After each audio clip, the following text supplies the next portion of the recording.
এটা কি হলো ভাইজান? আমি তো বিপ্লবকে মারার জন্যই নূপুরকে বোমা দিয়ে এসেছিলাম ছোট ভাই।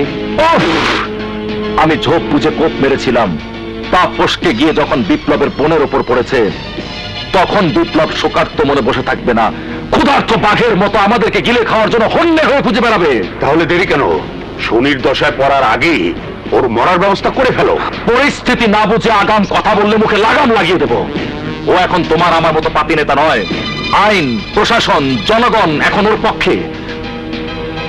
তাই নতুন কোন ফোন দিতে ওকে মরণ খাঁচায় বন্দি করতে হবে।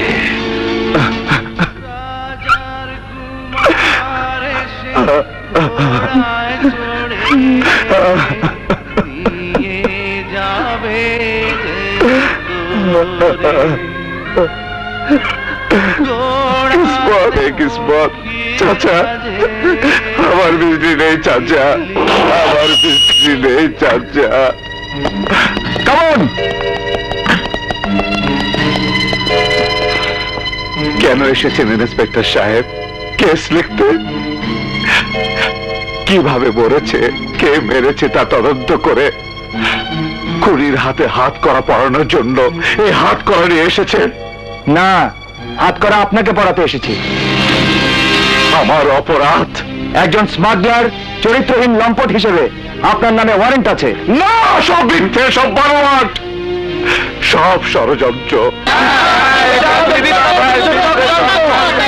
সাবধান! আমাদের দায়িত্ব পালনে কেউ বাধা দেওয়ার চেষ্টা করবেন না। করলে কি করবেন? মারবেন? মারেন? গ্রেপ্তার করবেন? করেন?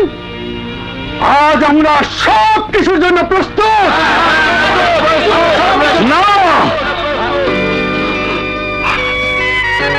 আমার বিজলি চলে গেছে।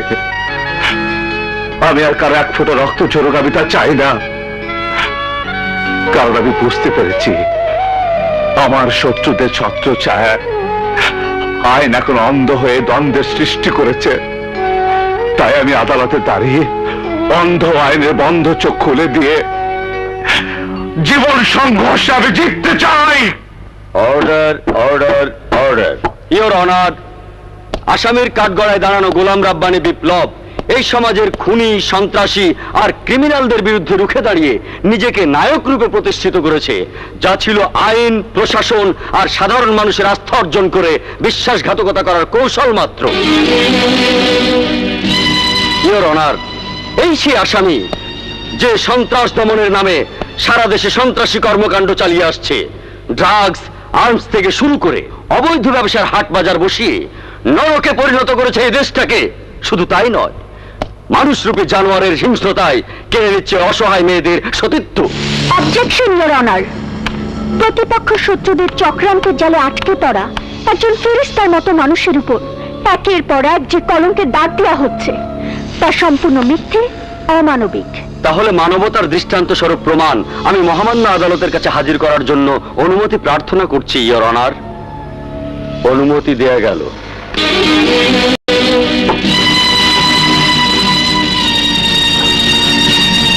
ইওর অনার, এই সেই হতভাগী নারী মিস নাগমা বেগম, যে ওই নরপশু বিপ্লবের লালসার শিকার। হ্যাঁ জজ সাহেব, এই সেই নরপশু অসহায় মানুষের বিপদের সাথে হিসেবে একটি কাজ পাওয়ার আশায় ওর বোনের বিয়ের আগের দিন রাতে সরল বিশ্বাসে ওর কাছে গিয়ে নিজের ইজ্জত হারিয়ে ফিরতে হয়েছে আমাকে। Objection your honour. সতীত্ব একজন নারীর জীবনের মূল্যবান সম্পদ, আর সে সম্পদকে যে নিজেই কলুষিত করে সে নারী জাতির কলঙ্ক, চরিত্রহীনা। আমার জানা মতে আমার মক্কেল তার বোনের বিয়ের আগের দিন রাতে বিয়ের আয়োজন নিয়ে ব্যস্ত ছিল, যার সাথে জড়িত ছিলাম আমি আর মিস কাজল। তাই আমার কথা নয়, মিস কাজলের সাক্ষীতেই সত্য মিথ্যে প্রমাণ করার আবেদন জানাচ্ছি। আবেদন মঞ্জুর করা হলো।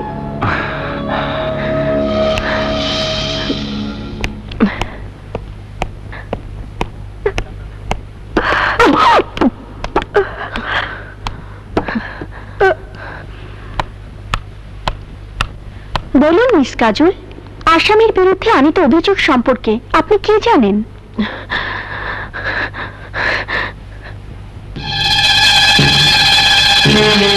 চুপ করে আছেন কেন বলুন মিস কাজল।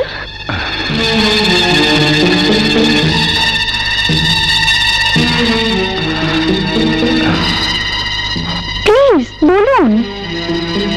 আপনার কথার উপর নির্ভর করছে একজন নিষ্পাপ মানুষের জীবন সংঘর্ষে জয় পরাজয়। তাই আর চুপ করে থাকবেন না, সত্য ঘটনা খুলে বলুন প্লিজ। ইওর অনার, সমাজের অন্য সব সাধারণ মানুষের মতো বিপ্লবকে নিয়ে আমারও গর্ব ছিল।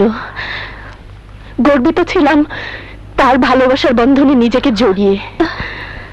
কিন্তু এই গর্বের পাহাড় তখনই ধ্বংস হয়ে যায় যখন জানতে পারি তার সত্যিকারের পরিচয়।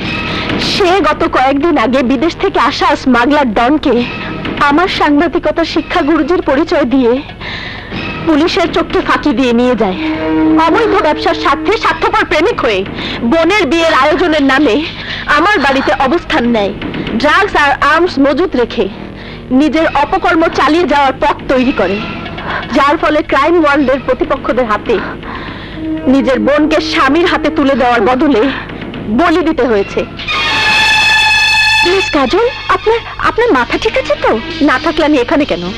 পাগলাগারদে থাকার কথা।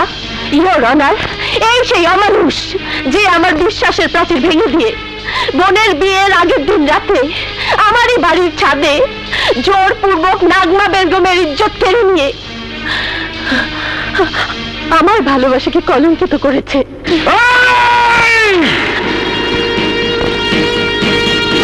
খোদার গজব! আরে বিপ্লব, একই কথা যা তোর জীবনে নেমে আসবে। এই নারী নামে নর্দমার কীট আজ বুঝতে পেরেছি। আমার জীবনের সব পরিণতির জন্য তুই দায়ী।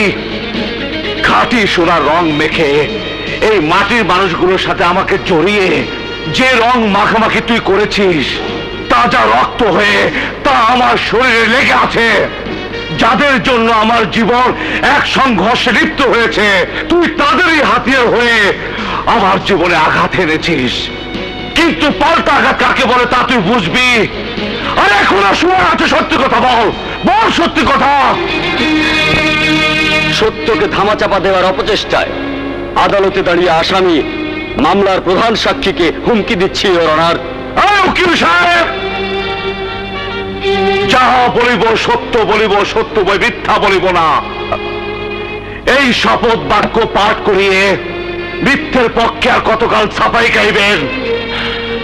সাদার মধ্যে কালো পোশাক সত্যের আলো জ্বালাবার জন্য, কিন্তু আপনার মতো যারা সে আলো নিভিয়ে কালো আধারে ঢেকে দেয় আমারই মতো অনেকের জীবন, তারা তারা আইনজীবী নয়, তারা হত্যাকারী। তারা আইন হত্যাকারী, আইন হত্যাকারী। মিস্টার বিপ্লব, ভুলে যাবেন না এটা আদালত। সংযত হয়ে কথা বলুন। মহামান্য আদালত, সংযত শব্দটি মিথ্যের কষাঘাতে আমার জীবন এক সংঘর্ষে পরিণত হয়েছে। তাই জীবন সংঘর্ষের চূড়ায় দাঁড়িয়ে আমি পরাজিত হব না। মৃত্যুর এক মুহূর্ত আগে হলেও ওই অভিশপ্ত নারী আর ওর দোষদের আমি জ্যান্ত কবর দিয়ে প্রতিশোধ নেব। মিস্টার বিপ্লব, আপনি আইন লঙ্ঘন করছেন। এই পুলিশ! আমার শত্রুদের কালো হাত আইনের চোখে কালো চশমা পরে দিয়েছে। তাই আলো আধার ভালো মন্দ কোনো কিছু আইনের লোকেরা দেখতে পাচ্ছে না। দায়িত্ব পালনের নামে লালন করছে সত্যিকারের অপরাধীদেরকে। মিস্টার বিপ্লব, এই চুপ! Order, order, order. মহামান্য আদালত, সন্ত্রাসী, নারী নির্যাতনকারী, স্মাগলার আসামি গোলাম রাব্বানী বিপ্লবের দৃষ্টান্তমূলক শাস্তি দাবি করছি মহামান্য আদালত। সকল সাক্ষ্য প্রমাণের ভিত্তিতে আসামি গোলাম রব্বানী বিপ্লবের বিরুদ্ধে আনিত অভিযোগ সন্দেহাতীতভাবে প্রমাণিত হয়, এই আদালত আসামিকে 10 বছর সশ্রম কারাদণ্ডে দণ্ডিত করছে এবং আদালত অবমাননার দায়ে আরো 3 বছর সশ্রম কারাদণ্ডের আদেশ দিচ্ছে।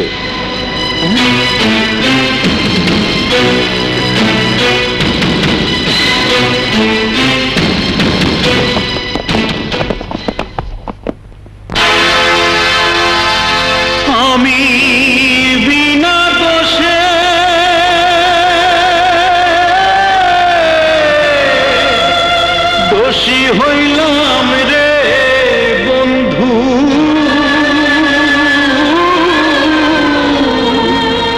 কি অপরাধ জানি না,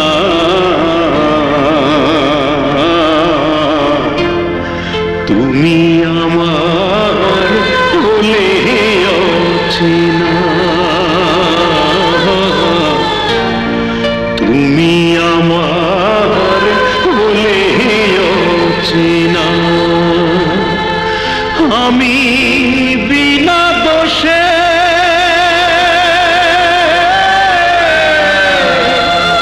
দোষী হইলাম রে বন্ধু,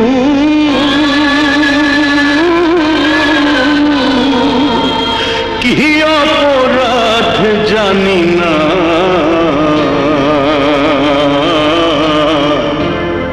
তুমি আমার বলে অচেনা।